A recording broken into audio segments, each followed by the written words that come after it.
A gente vai falar hoje dos indicadores de RH, né? Eu vou tentar ser objetiva aqui, mas acho que é a conclusão mesmo do planejamento estratégico, até para poder começar.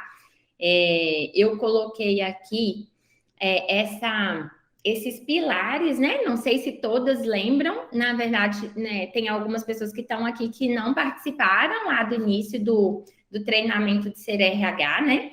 Mas sempre que eu vou trabalhar planejamento estratégico de RH dentro de uma empresa que não tem RH ou que está construindo, né, está estruturando o RH, essa é a referência dos pilares que a gente vai usar. E essas são as ondas, né, que eu considero na minha experiência profissional aí, né, no tempo que eu estudo, trabalho com o RH estratégico, é o que eu vejo uma relação importante para a gente poder ir colocando as coisas em prática no RH, estruturando os processos de RH estratégico nas empresas. Então, a base, né, é a cultura da empresa, né, a cultura organizacional e o comportamento organizacional, né, sem entender a cultura da empresa, sem fazer ter uma noção do comportamento que é aceitável ou não, comum ou não. A gente falou muito disso no treinamento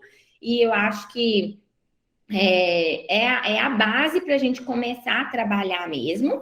Os fundamentos, né? Então, se a gente for escolher o que eu preciso começar a trabalhar no RH estratégico, estrutura organizacional, regras e responsabilidades, né? Ter um organograma, ter bem definidas as relações hierárquicas, ter as regras internas, né? As normas internas definidas, papéis e responsabilidades definidos, a remuneração, né, estar bem organizada, né? Não necessariamente a empresa precisa ter um plano de cargos e salários, mas ela precisa ter uma política de remuneração profissional e a política de recrutamento e seleção, que é de onde entram as pessoas, né? E tanto o recrutamento externo quanto o interno, esses daí são os nossos fundamentos.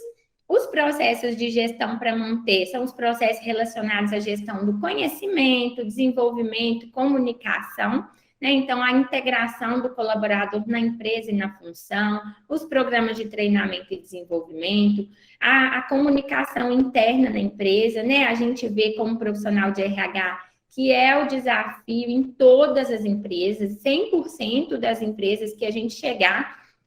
Eu sempre falo que comunicação interna é problema até em relacionamento a dois.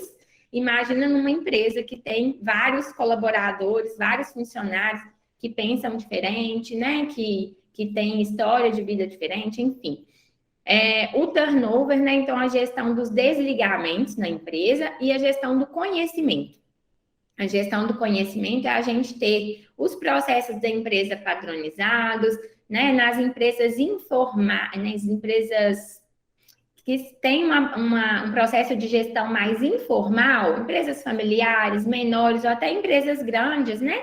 A gente vê isso no nosso dia a dia, mas que não se profissionalizaram ao longo do tempo. O conhecimento está onde? Na cabeça das pessoas, né? Então, fazer um processo de gestão do conhecimento é extremamente importante. E a próxima onda, né? A gestão para melhorar. Então, é onde entra gestão de carreira, clima organizacional, então todo o processo de avaliação de desempenho, pensando aí, né, em avaliar o colaborador, pensar na carreira dele ali dentro, os programas de reconhecimento, às vezes é aonde o RH gosta de trabalhar, ou então é onde a empresa que não tem a base estruturada pensa assim, vamos fazer um programa de reconhecimento, porque isso aí vai deixar as pessoas felizes. E aí começa de cima para baixo e é um tiro no pé, né? Porque não tem os critérios bem definidos, as pessoas não reconhecem o programa de reconhecimento como algo muito confiável e acaba tendo um efeito contrário, né? E para concluir, que é o que a gente vai falar hoje, que é para a gente conseguir medir a excelência do trabalho, é a gestão de indicadores e resultados. Então, a partir, né, do trabalho todo sendo feito, nós falamos durante todo o treinamento do Ser RH em Ser RH estratégico. E a gente vai ser estratégico conseguindo medir, conseguindo avaliar, né? Nem tudo no nosso trabalho é tangível, realmente não é. A gente trabalha com muitos fatores subjetivos, né? A gente busca até, né, a subjetividade no nosso trabalho, porque isso é um diferencial. Mas para a gente conseguir mostrar até mesmo para a empresa, para os colaboradores e para nós mesmos, para a gente poder conseguir ver até onde nosso trabalho está indo bem ou não, a gente precisa conseguir medir. E os indicadores é que vão nos ajudar nesse processo. Então, a gente vai falar de alguns indicadores, gente, mas quando a gente desenvolve a mentalidade de medir, a gente vê que a gente pode medir quase tudo.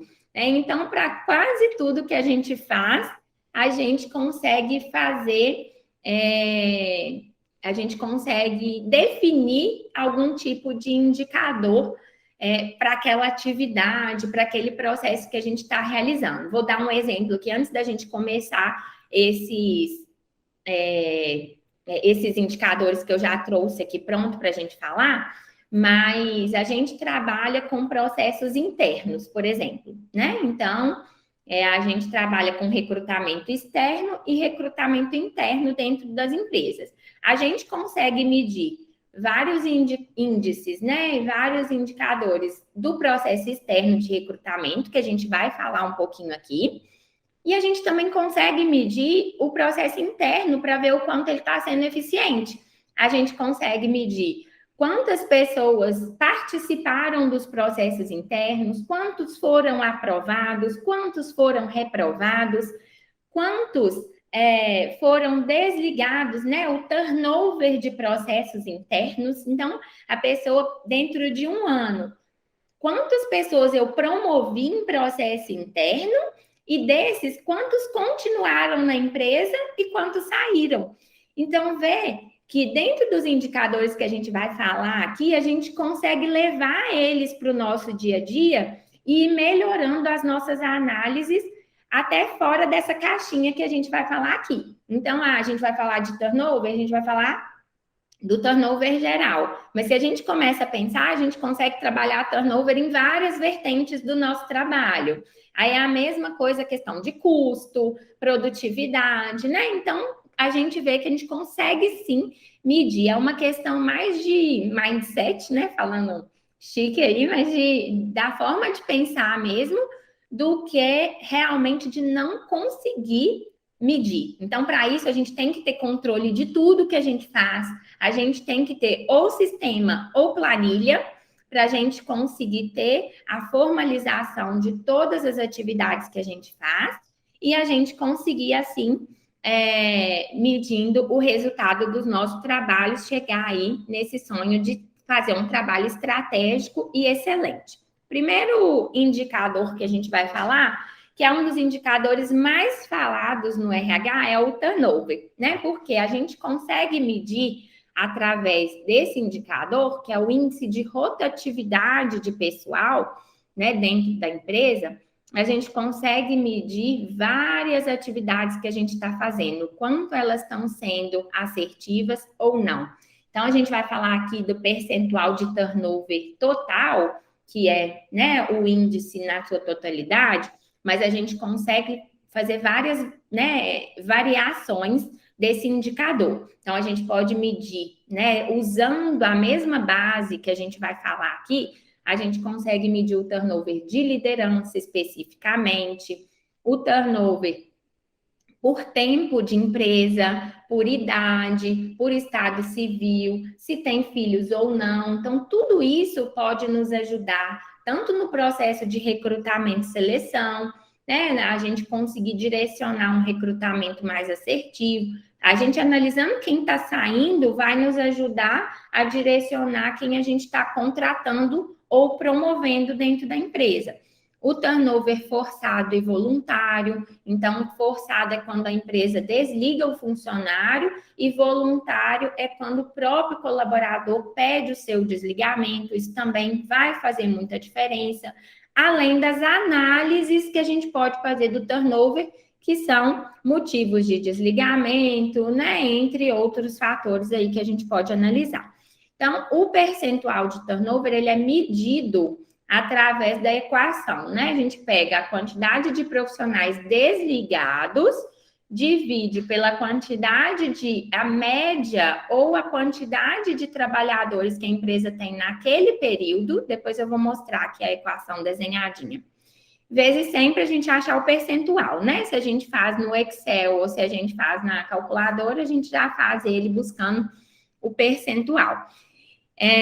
Falando um pouquinho desse indicador, gente, existe um turnover natural em tudo quanto é empresa, vai ter uma quantidade de desligamentos que ela é saudável. Imagina se todo mundo entrar na empresa e não sair, né? Inviável.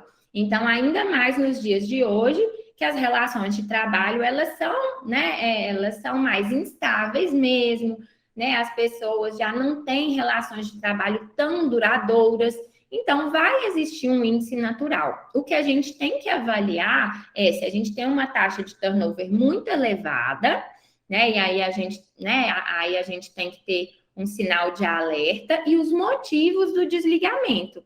Que aí os motivos do desligamento a gente vai ver se as pessoas que estão saindo, mesmo que seja uma quantidade de pessoas que é, né, assim, que está saudável, mas será que eu conseguiria manter por algum motivo, né? Então, eu acho que a gente pode fazer esse tipo de análise. Então, a gente pode, o turnover pode nos ajudar na assertividade das contratações, na melhoria do engajamento dos colaboradores que estão na empresa, né? Não precisa esperar sair para a gente poder conseguir. Então, com os que estão saindo e a gente entendendo aí o indicador, a gente consegue nos ajudar no engajamento, no clima de trabalho, na atratividade da empresa, né? Nas estratégias de retenção dos colaboradores, dos nossos talentos. Então, a gente pode usar outras estratégias, né, no RH para poder associar a esse indicador, né? Pesquisas de clima, os feedbacks do desligamento, né? As entrevistas do desligamento, para a gente poder conseguir nos ajudar a analisar esse indicador. Então, aqui tem um exemplozinho simples, né? A gente teve 4 desligamentos, né? Nesse período, e a gente tinha 35 colaboradores na empresa. Tá pequenininho, mas eu tô falando aqui para vocês o que tá escrito, tá? Depois eu vou mandar um material. Então, para a gente calcular o turnover desse período, a gente vai calcular 4 dividido por 35, vezes 100 para a gente achar o percentual. Nesse caso, a gente tem 11,4% de turnover. Para a gente avaliar o turnover, gente, é muito importante a gente saber o segmento, para a gente analisar se é muito, se é pouco. A gente precisa conhecer também o segmento da empresa, né? Porque as empresas, cada segmento tem uma média de turnover que é aceitável, né, no mercado. Então, no segmento industrial, por exemplo, normalmente as indústrias têm uma média de turnover, né, de determinado, porque é um segmento. No varejo, por exemplo, né, aí a gente tem o segmento supermercadista. É um segmento que a gente vai ver a média nacional é altíssima, e aí a gente vai ver as variáveis, né, que a empresa já tem. Construção civil é um outro segmento que tem o turnover, né, a média de turnover alto. Em compensação, a gente tem outros segmentos que o turnover é baixíssimo. Então, é importante a gente conhecer cada segmento para a gente saber o que a gente está falando. Aqui, eu coloquei esse exemplo porque é uma planilha que eu sempre mostro para vocês e eu não sei se todo mundo interpreta ela direitinho. Então, eu coloquei para eu poder mostrar para vocês aqui o que tem nessa planilha. Então, aqui, a gente tem as filiais, né, da empresa. A gente tem os meses, aqui a gente está falando do turnover de janeiro a junho de uma empresa, né? Tem uma coluna aqui, acumulado. Acumulado é a soma de desligamentos que a gente teve no ano em cada filial e o total da empresa. O quadro total, nesse caso, como a gente está falando de um acompanhamento mensal, a gente vai fazer a média do quadro nesse período, né? Porque tem uma variação do quadro da empresa, do quadro de pessoal da empresa mês a mês, né? Então, ou a gente faz o cálculo do turnover de cada mês, o cálculo total, ou a gente faz com o quadro médio, né? Então, para poder o acompanhamento ficar mais viável, eu sempre uso a média do quadro da empresa. E aqui tem o percentual de turnover acumulado nesse período. Então, o que é esse indicador? O total acumulado é a soma dos meses referentes, então, a soma dos desligamentos que a gente teve de janeiro a junho, a quantidade do quadro, a média do quadro daquela filial ou da empresa como um todo, que vocês vão ver aqui depois, vai dar esse percentual, né? Então, a mesma continha que a gente falou lá no slide anterior, só que aqui a gente está falando de um acompanhamento mensal. E aí, aqui nesse caso, tinha um turnover de janeiro a junho de 30% em uma filial. E aí, como que eu calculo a tendência, né, que eu vou ter de desligamentos no ano? Porque se eu faço esse acompanhamento todo ano, é importante eu ver se eu estou dentro da média, se eu estou abaixo da média, né? Então, eu sempre faço uma tendência. A tendência é, se eu continuar com essa mesma quantidade de desligamentos, quanto eu vou fechar no final do ano, tá? Então, o que tem na tendência? É o que a gente teve de desligamentos até agora.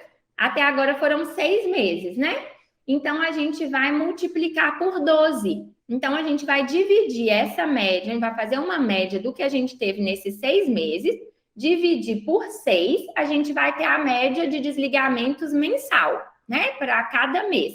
E aí, a gente multiplica por 12 e a gente vai achar a tendência de desligamentos que a gente vai ter, do percentual de desligamentos que a gente vai ter no ano. E é uma análise extremamente importante, porque às vezes, vendo o percentual até agora, só um minutinho que eu vou responder, tá, Virginia? Se a gente vê, assim, a gente fala assim, tá com 30%, mas não para pensar que 30%, se a gente continuar no final do ano, a gente vai fechar em 60%. E aí, quando a gente olha as outras filiais, né? A gente vê que tem filial que está com uma tendência, né, de fechamento, por exemplo, de 37%, e tem filial com tendência de fechamento de 80%. E aí já é outro sinal de alerta.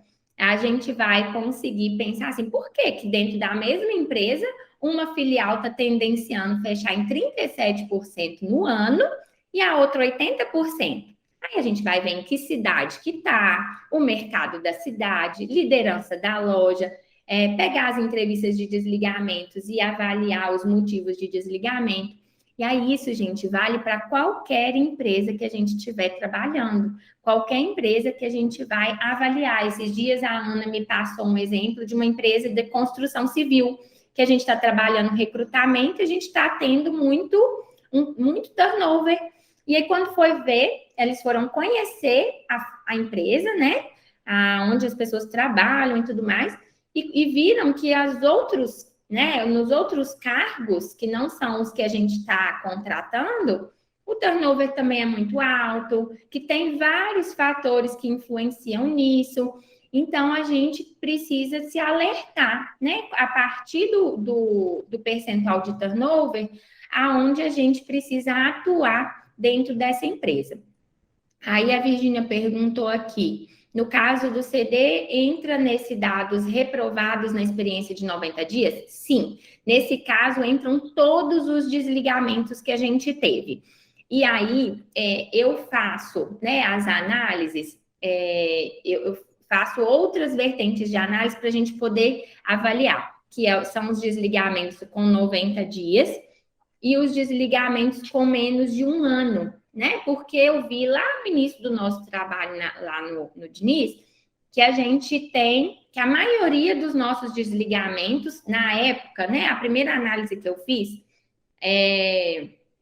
se eu não me engano, eram 64% dos desligamentos, eles são no primeiro ano, né? Dentro do primeiro ano. Então, de todos esses desligamentos que a gente tem, mais da metade eles são no primeiro ano de empresa. E aí eu também faço as análises do período de experiência.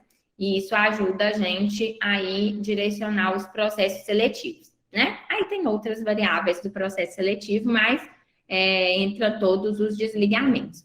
Deu para vocês entenderem? Já não tinha dúvida? Tem alguma dúvida com relação ao índice de turnover, gente? Tá ok? Né? Acho que é muito importante todas nós sabermos explicar, porque na empresa, muitas vezes, as pessoas têm dúvida, né? Não a gente do RH, mas os outros, né? Eles têm dúvida do que é essa palavra, né? Às vezes a gente fala turnover, e eles confundem o que é, mas é o índice de rotatividade. A gente não precisa falar turnover, a gente pode falar rotatividade de pessoal para falar uma linguagem mais fácil, tá? Um outro indicador que é muito importante, e aí, assim como esses, né, que é representatividade da folha de pagamento, são todos os outros indicadores de custo, que às vezes a gente, no papel de executor na empresa, a gente não tem tanto acesso aos custos, né? Mas que nas análises estratégicas são muito importantes para a gente também entender né, como que está a folha de pagamento, os custos com recrutamento, os custos com treinamento, né, os custos com desligamento, rescisão, né, custos com hora extra. Então, todos os custos que a gente tem relacionados ao RH são importantes, custos com benefícios, e aí a gente vai fazer essas análises relacionadas a outras variáveis da empresa. Aqui eu coloquei a representatividade da folha de pagamento no faturamento da empresa. Então, vamos supor que é um comércio, né? O comércio, ele tem o faturamento dele total. Dentro daquele faturamento, ele vende produto, né? É um comércio de roupa.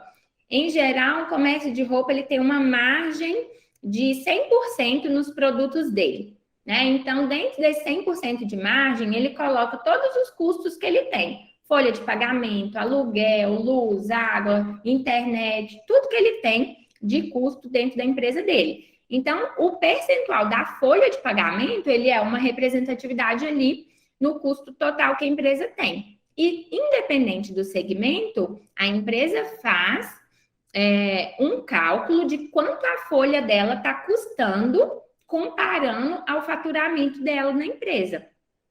E aí, sempre volto no que eu falo para vocês de conhecer o segmento, né? Vamos pensar no nosso negócio aqui na Persone. Nosso negócio é serviço. Serviço depende de quê? De gente, né? O nosso percentual de folha vai ser maior ou menor do que um comércio?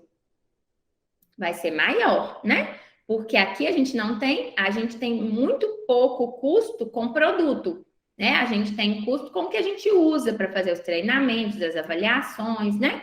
Mas a gente tem um custo muito grande com gente, né? Então, a folha de pagamento nossa, ela tem uma representatividade muito alta perto do nosso faturamento. Então, quando a gente vai olhar em outras empresas, se fosse um comércio, seria inviável ter o faturamento que a gente tem e ter a folha que a gente tem hoje, a quantidade de funcionários que a gente tem pagando o que a gente paga hoje, tá? Então, aqui eu coloquei um exemplo de uma empresa que tem um faturamento alto e tem uma folha de pagamento cara também, né? Então, nós temos uma folha de pagamento aqui de R$982 mil e temos um faturamento de R$3 milhões, R$3.414. Então, isso quer dizer que a nossa folha de pagamento representa 28,8% do nosso faturamento. Entenderam a importância da gente avaliar isso quando eu falo dos exemplos por segmento, dentro da empresa? Que a empresa não tem só a folha de pagamento de de custo, ela tem vários outros custos. Então, até para a gente saber se tem que aumentar ou se tem que diminuir salário ou quantidade de funcionários, é importante a gente conhecer bem quanto a gente paga de folha de pagamento. Combinado?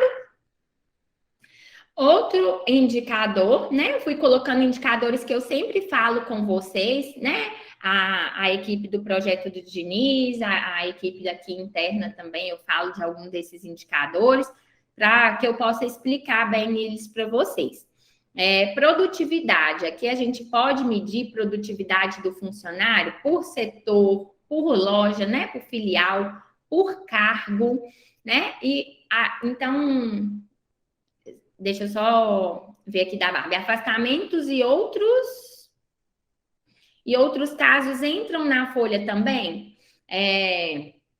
Na folha de pagamento, a empresa paga os afastamentos até 15 dias, né?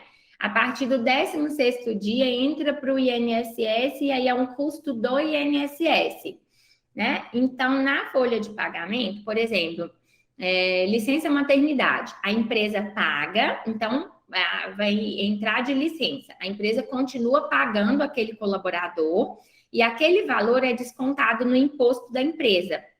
Então, o imposto que eu pago referente aos salários, né, que a gente paga, ele vai ter um desconto daquele salário, porque o INSS, ele é a licença maternidade, desculpa, ela é um benefício do governo, né? Então, ele vai ser restituído. E aí, no caso do afastamento por INSS, a partir do 16º dia, a pessoa recebe do INSS. Então, ela sai da folha de pagamento. Mas a empresa continua pagando os impostos, né? Então, entra o custo que a empresa vai ter. Então, a gente faz a conta no final do que eu efetivamente paguei, tá? Na produtividade, aqui a gente está fazendo a produtividade relacionada ao faturamento. Para quê? Para a gente fazer dimensionamento da quantidade de colaboradores. E aí a gente precisa ter uma referência. Empresa nova, gente, como a Persone, por exemplo, é uma empresa nova. Eu consigo dimensionar o colaborador, já a quantidade de colaboradores agora no início do ano? Dificilmente. Por quê? Prestamos serviço, eu dependo da quantidade de clientes que a gente vai ter, quantidade de serviço, então eu vou dimensionar o meu quadro ao longo da demanda. Mas eu posso ter uma referência. Quanto que eu tenho que faturar para eu contratar uma pessoa nova? Né? Então, às vezes, né, eu vou fazer a conta e falo assim, o que eu faturo não paga meus funcionários. Então, lembram do exemplo do sushi, lá do Coelho Diniz? A rotisseria, né? Então, às vezes são setores que, se a gente for avaliar a produtividade geral da loja, ok, tá batendo, né? Dentro da nossa referência, a gente está com uma boa referência, vamos continuar com aquele quadro. Quando a gente vai estratificando os indicadores, né? Por setor, por exemplo, a gente vai ver que alguns setores são rentáveis e outros setores não são rentáveis. E aí isso vai acontecer com redes de empresas. Vocês já viram empresas que tem na cidade que você fala, gente, como que essa empresa vive? Porque não entra ninguém nessa empresa. Ou então, Teófilo Otoni mesmo, é um lugar que tem um monte de supermercado. Vocês já viram? Tanto de supermercado que tem em Teófilo Otoni, tem um supermercado da mesma rede, um do lado do outro. E aí a gente pensa assim, gente, não entra ninguém nessa loja, como que vive, né?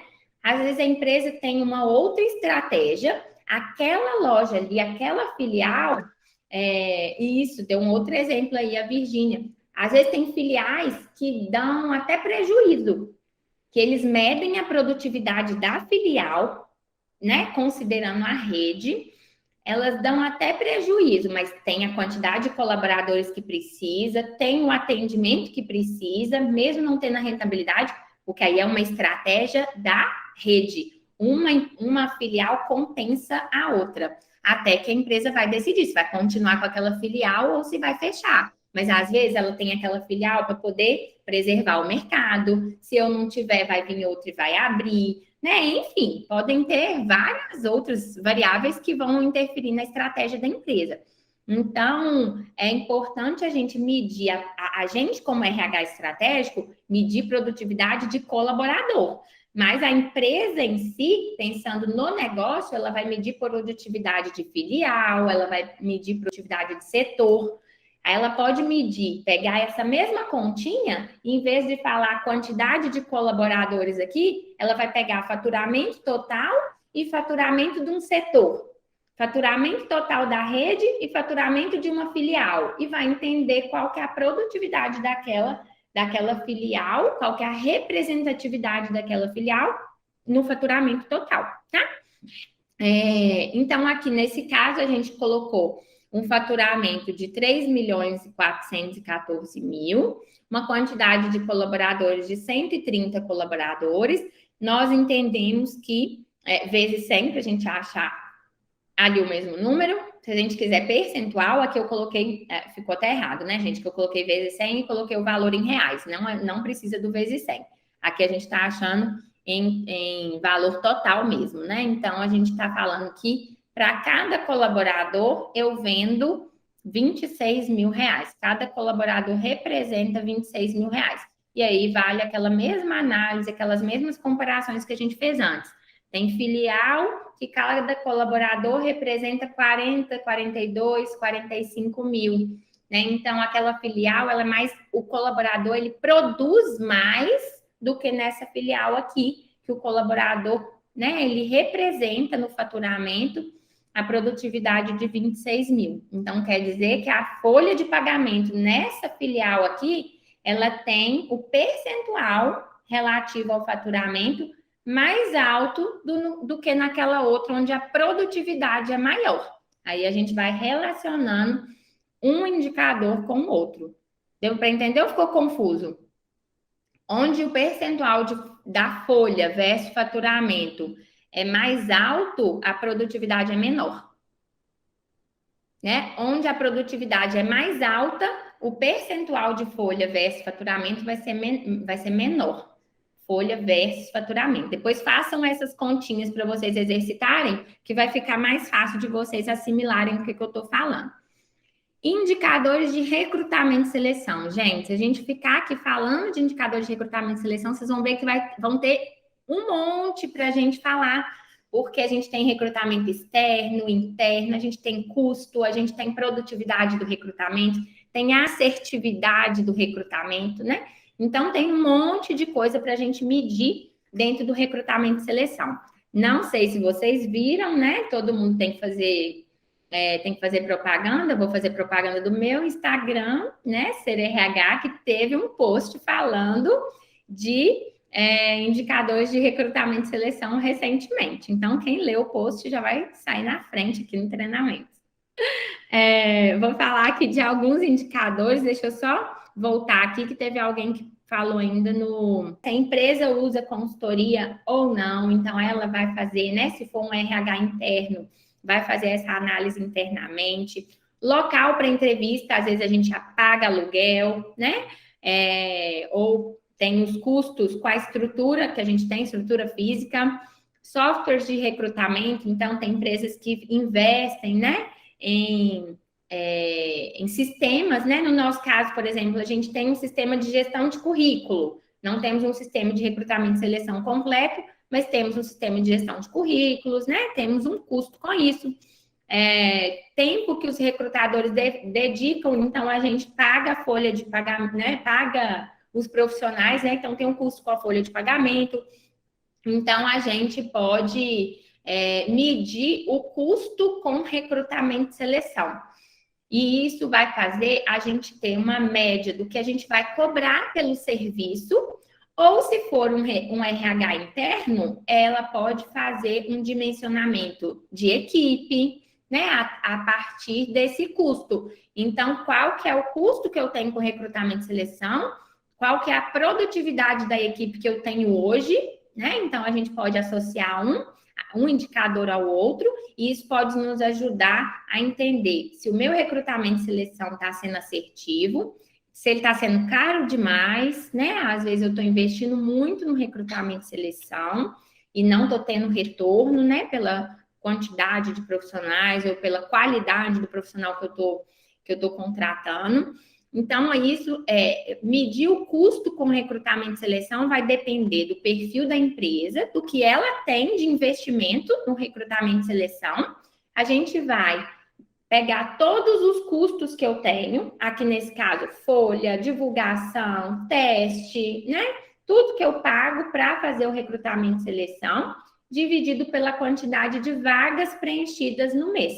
E aí eu vou conseguir ter o custo que eu tenho por vaga e ver se, no nosso caso, consultoria, se o que eu estou cobrando do meu cliente está ok ou não.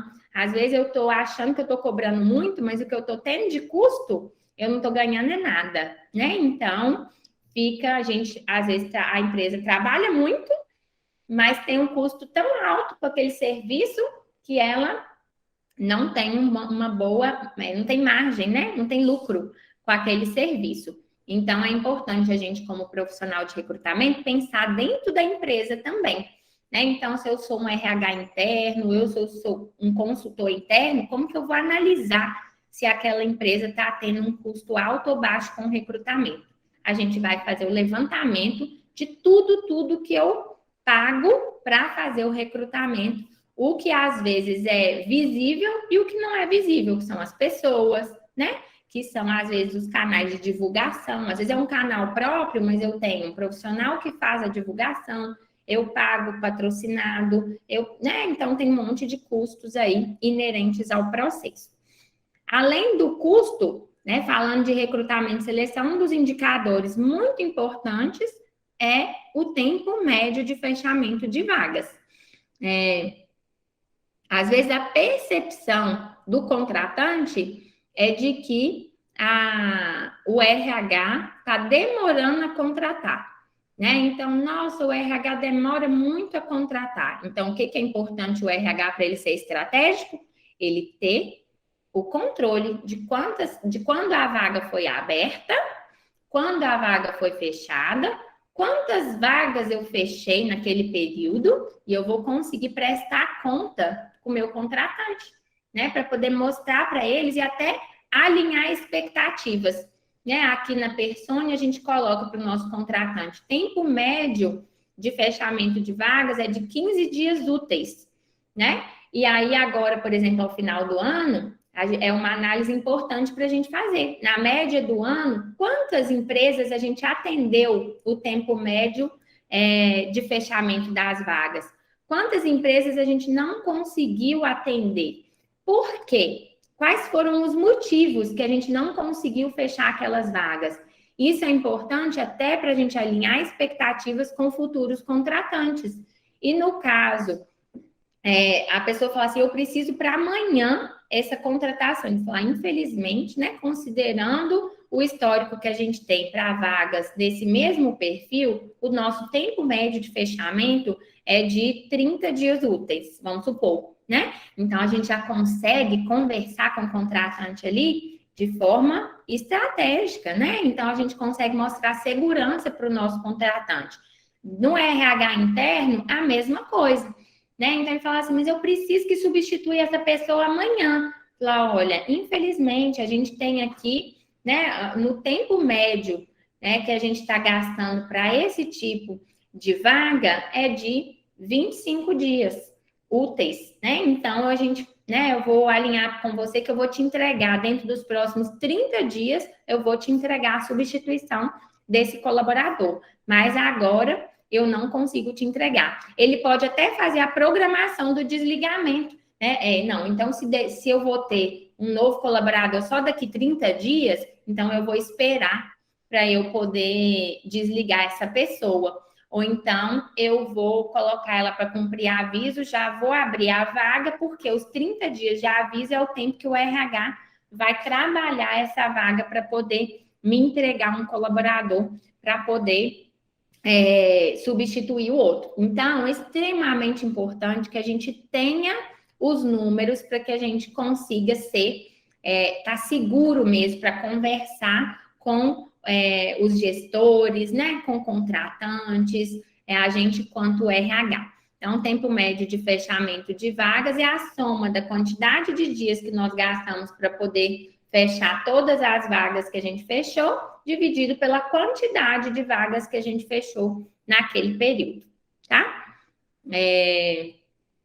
O funil de contratação, né? Então, o que é esse funil? É a gente avaliar, ele não é um indicador, ele não é um indicador que a gente vai conseguir medir em números, mas é algo que a gente precisa medir para a gente poder definir estratégia mesmo, né? Estratégia de recrutamento e seleção, estratégia de contratação. Então, a gente vai acompanhar os prazos e os recursos que a gente usou. Aí a gente pode avaliar se os recursos que a gente está usando hoje, ou, por exemplo, agora no final de ano, vamos analisar o nosso funil de contratação desse ano? Quais foram os recursos que a gente usou para poder captar candidatos? Então, usamos, né? Quais foram as fontes de divulgação? Quanto tempo a gente precisou para divulgar tal vaga para a gente conseguir fechar aquelas vagas, né? Qual a quantidade de currículos eu recebi a partir de cada fonte de recrutamento? Então, eu fiz um outdoor. Eu vou colocar naquele outdoor um WhatsApp específico para a pessoa que viu aquele outdoor, ela vai mandar currículo para aquele WhatsApp, que aí eu consigo ver quais que vieram realmente daquela fonte de divulgação. E aí eu vou avaliar quais fontes foram viáveis e quais não foram. Quais eu demorei muito tempo, mas depois foi assertivo, agora eu posso continuar usando. Quais eu tenho que investir mais, né? Então, quais eu posso parar de investir, desisto dessa aqui, não vou ficar gastando dinheiro fazendo outdoor, porque isso não me adianta de nada, né? Ou então, não, vou fazer mais outdoor, porque outdoor foi o que me ajudou esse ano. Então, esses fatores relacionados ao que deu certo na contratação e o que deu errado vão nos ajudar a definir estratégias para as futuras contratações, para continuar o nosso recrutamento e seleção. E aí, saindo dos indicadores de recrutamento e seleção, mas um outro indicador extremamente importante dentro do RH é o absenteísmo. Todo mundo já ouviu falar de absenteísmo? É muito comum, né? A gente ouve sempre, por quê? É a ausência do colaborador no processo de trabalho. Não é só a falta injustificada, é a falta justificada, são os afastamentos, as licenças, as faltas por atestado médico, né? Então, é quando a gente não tem o colaborador ali para poder trabalhar. Então, a gente pode medir até as horas, né? Então, a gente consegue estratificando esse indicador, aqui mesmo, tá pequenininho, mas quando eu mandar, vocês vão ver, ensina a gente medir a quantidade de horas, né? Que o colaborador trabalha por dia e o tanto que eu perdi de horas naquele mês, né? E aí, isso a gente pode, né, por exemplo, o SESMIT na empresa, ele faz normalmente essa análise da quantidade de horas perdidas por afastamento, por acidentes de trabalho, e relaciona as horas perdidas com o que é relacionado à saúde e medicina, a saúde e segurança, né? Medicina e segurança do trabalho, que são os acidentes, né? Ou os afastamentos por doença. Então, a gente vai ver quantos dias eu perdi do meu colaborador por acidente ou por doença, né? Por algum tipo. E aí eu consigo estratificar que tipo de doença eu tive mais, né? O que está causando mais adoecimento no meu colaborador. E aí eu consigo fazer ações, né? Então, nós não falamos lá do projeto de saúde, né? De qualidade de vida. Se eu estou vendo que eu estou tendo muito adoecimento, né, mental, muita depressão, ansiedade, né, estou perdendo muito meu colaborador por conta de adoecimento vinculado à saúde mental, o que eu vou fazer? Eu vou tentar incentivar a saúde mental, né? Então, eu vou trabalhar o que interfere isso para poder trabalhar de forma preventiva. Ou não, eu estou perdendo muito por causa de acidente de trabalho, então eu tenho que trabalhar as regras de segurança no trabalho mesmo, né? Então, porque às vezes é o comportamento que está inseguro ali. Então, entender o absenteísmo, entender o motivo pelos quais os colaboradores estão faltando ao trabalho, vão nos ajudar também a definir estratégias para a gente conseguir ser mais assertivo no nosso trabalho no RH. Então, a gente pode considerar, né, os afastamentos, os atrasos, as faltas pontuais, e a gente vai medir em horas, né, o absenteísmo, que é a quantidade de horas realmente trabalhadas, dividido pela quantidade de horas úteis que a gente teve naquele período. Eu vou ver o percentual de horas que foram realmente trabalhadas e vou entender o percentual de horas perdidas, né? Então, eu vou conseguir ver a quantidade que foi trabalhada e a quantidade que foi perdida também. Então, gente, a gente está vendo aqui, com todos esses indicadores de RH, que se a gente, aqui, vocês viram que em cada um que eu falei, eu fui falando de um monte de variáveis que a gente pode relacionar com esses indicadores que a gente está fazendo aqui. Ah, é simples? Não, porque o nosso trabalho, normalmente, a gente foca muito na execução, né? Mas é muito importante a gente ter essa mentalidade de medir, né? Porque às vezes a gente está passando uma raiva com o gestor, uma raiva ali, e se a gente tem número, ou se a gente tem controle do nosso trabalho, a gente consegue prestar conta e a gente fica até mais aliviada, né? Assim, da gente ter aquela tranquilidade que não, eu estou fazendo o trabalho de acordo com o planejado, né? Ou então eu estou arrasando, gente. Eu consegui fazer muito melhor que o planejado e eles estão falando que está ruim, né? Então, assim, a gente consegue discutir com a gestão da empresa de forma muito segura e muito assertiva se a gente tiver os nossos indicadores.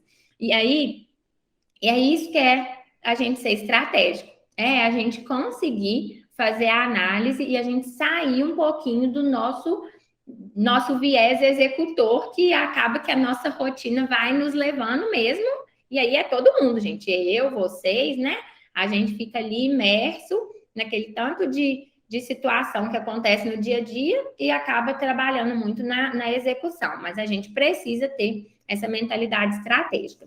E eu coloquei aqui, só para finalizar, que tão importante quanto a gente conhecer os indicadores de RH é a gente conhecer os indicadores do negócio que a gente está inserido, né? Então, independente se nós somos consultoria ou se nós somos RH interno, conhecer indicadores do negócio também é muito importante, né? Conhecer, eu coloquei alguns aqui para a gente poder, né? Que a gente fala sempre e às vezes a gente não acompanha. Então, o faturamento da empresa, saber como que a empresa mede faturamento, né? Então, às vezes a gente pensa assim, nossa, mas essa empresa ganha demais, porque fatura muito. Tem empresas que a margem, né? Que aí é um outro indicador, que não está aqui, mas aí é um outro indicador do negócio, a empresa tem uma margem de 3%, de 2%. Então, ela tem que faturar muito mesmo para ela conseguir ter lucro, né? Para ela conseguir pagar as contas e conseguir ter lucro. Por outro lado, tem segmentos, tem empresa que a margem é de 100%, 200%. Vocês já viram empresas que fazem promoção de 70% de desconto, 80%, 85% de desconto? Esses dias na Black Friday, eu vi loja de roupa com 85% de desconto. A empresa dá 85% de desconto para ter prejuízo? Não. Ela já calcula a margem dela quando ela começa a vender. A margem de uma loja de roupa, em geral, é 100%, 200%, né? Porque, e aí ela já conta com final de coleção, com roupa que sobra, com promoção que vai ter que fazer, e ela tem que continuar pagando as contas dela, né? Então, o posicionamento no mercado, a estratégia de preço, tudo isso a empresa vai fazer pensando em tudo que ela vai oferecer de serviço ou de produto para o cliente. Então, é interessante a gente saber como que a empresa mede faturamento, quebra de mercadorias, né? A quebra ocorre quando a gente tem perda de mercadoria. Então, a gente chama de quebra quando a gente perde aquele valor ali, né, daquela mercadoria no valor do faturamento, ou por armazenamento inadequado, né? Então, estragou a mercadoria ali, ou ficou fora da geladeira, ou estragou um freezer, né? Um equipamento lá de refrigeração, estragou um monte de carne, aquilo ali vai entrar para quebra, porque eu perdi aquela mercadoria. Um cliente que roubou vai entrar para quebra, porque eu perdi aquela mercadoria. Mercadoria vencida vai entrar para quebra. Então, é importante para a empresa esse tipo de indicador para entender o que eu estou perdendo e quais os motivos também das quebras, né? O motivo que eu estou perdendo aqueles produtos. Outro indicador, né, que a gente ouve no supermercado, por exemplo, eu não sei se todo mundo sabe o que é a ruptura. Já ouviram falar nisso? Às vezes, quando eu comecei a ouvir ruptura, eu falei, que nome chique, nem sei o que é, mas vou fingir que eu sei, né? Mas é um indicador também interessante, porque a ruptura, às vezes, até tem o produto, mas não tem para o cliente. É a falta do produto no ato da compra do cliente. Então, o produto está em ruptura na loja. Às vezes tem um produto no depósito, mas não tem ele ali na loja. Então, a gente vai medir a ruptura pela falta do produto no ato da compra do cliente, né? Então, o cliente procurou o produto e não tem. Como é difícil de medir isso, normalmente as empresas medem pelo sistema, né? Então, se às vezes não estava na área de vendas, mas tinha no sistema, acaba ficando maquiado o indicador. Mas a ruptura é o que o cliente não encontra lá na hora que ele vai comprar. Representatividade versus faturamento, eu acabei falando, né? Ali no meio, mas é importante a gente saber quanto que cada setor representa, né? No faturamento total da empresa. E é interessante a gente fazer essa análise vinculada ao RH, que é a produtividade por setor. Isso, gente, para nós é tão importante quanto a gente conhecer de RH, né? Às vezes tem pessoas que são super caxias, já fizeram 1000 pós-graduações, né? E acaba chegando no negócio não conseguindo fazer um trabalho assertivo, por falta de conhecimento e dessa maldade mesmo de relacionar os nossos indicadores com os indicadores do negócio. Ok, pessoal?